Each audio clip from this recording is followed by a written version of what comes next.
Patna music studio भैनी contact करें 6281 director टुनटुन बाबू सलहा हाजीपुर वैशाली।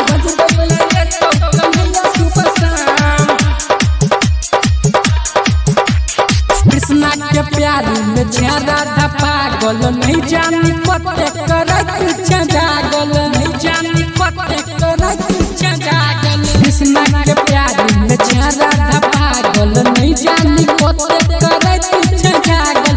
घर में ज्यादा कुछ दुकान घर में ज्यादा कुछ दुकान खोल ले गे राधा बांसुरी के दुकान बजबैले तो कन्हैया सुबह शाम। खोल ले गे राधा बांसुरी के दुकान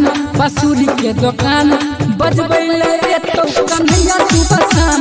खोल ले गे राधा बांसुरी के दुकान बजबैले तो कन्हैया सुबह शाम। खोल ले गे राधा बांसुरी के दुकान। म्यूजिक डायरेक्टर टुनटुन बाबू सलहा हाजीपुर वैशाली। अभी आप सुन रहे हैं लालित म्यूजिक की शानदार प्रस्तुति।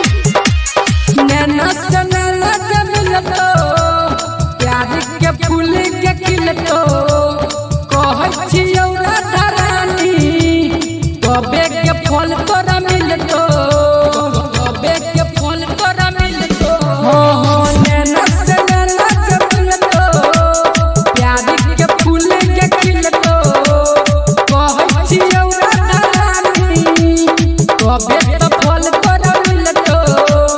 रोज चलै है तू नैना के बान रोज चलै है तू नैना के बान। खोल ले गे राधा बांसुरी के दुकान बजबैले तो कन्हैया सुबह शाम। खोल ले गे राधा बांसुरी के दुकान बजबैले तो कन्हैया सुबह शाम। खोल ले गे राधा बांसुरी के दुकान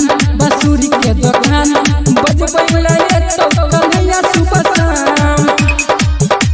खोल ले गे राधा बांसुरी के दुकान।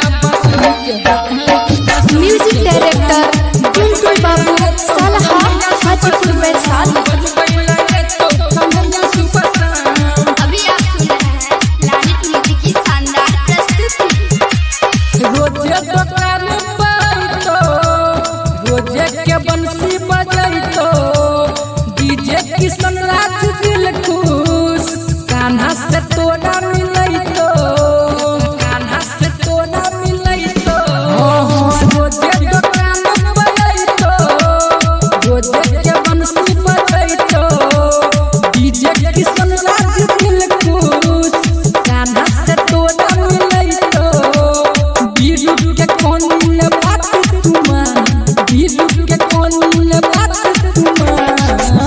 खोल ले गे राधा बांसुरी के दुकान बजबैले तो कन्हैया सुबह शाम। खोल ले गे राधा बांसुरी के दुकान